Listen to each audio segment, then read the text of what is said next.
Le financement du développement local, un atelier organisé à ce propos par l'ONG 3D en partenariat avec Osiwa.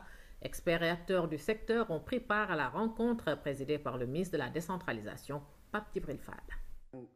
Le système de financement des collectivités locales passé à la loupe, l'ONG 3D Démocratie, Droits Humains et Développement Local offre cette tribune aux élus locaux pour leur permettre d'explorer de nouvelles pistes de financement. Une façon pour l'ONG 3D de contribuer à la réussite de la mise en œuvre de l'acte 3 de la décentralisation. On a pu former une quinzaine de collectivités locales sur 3 thématiques, sur le fonctionnement des collectivités locales, l'organisation, etc., mais également sur les finances, le budget et tout ce qui tourne autour. Aujourd'hui, l'actualité, c'est la forte focalisation sur les fonds de dotation, les fonds d'équipement, les transferts de l'État vers les collectivités locales.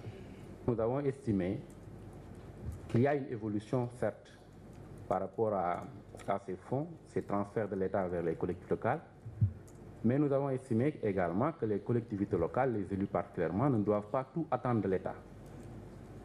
Les élus doivent faire preuve de créativité et d'innovation.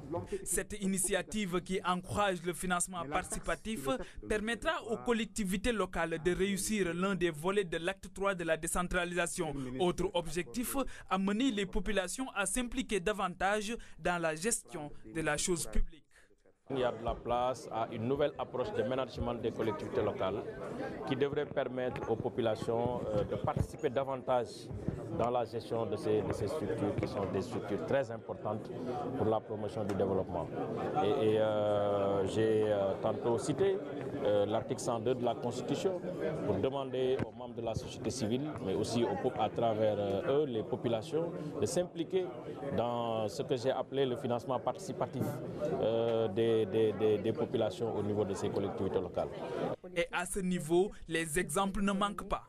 J'ai tantôt magnifié ce que j'ai pu observer et constater au niveau du Sénégal, au nord du Sénégal, Matam, Podor, la zone Alpolar, où effectivement les infrastructures scolaires, sanitaires, les équipements sociaux collectifs sont souvent réalisés sur la base de contributions déterminantes des populations.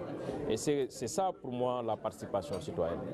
Cette rencontre a vu la participation de plusieurs experts. Ils vont durant 2 jours réfléchir et proposer des solutions durables pour remédier à ces difficultés. Cela permettra aux élus locaux de garantir aux populations un développement économique et social harmonieux.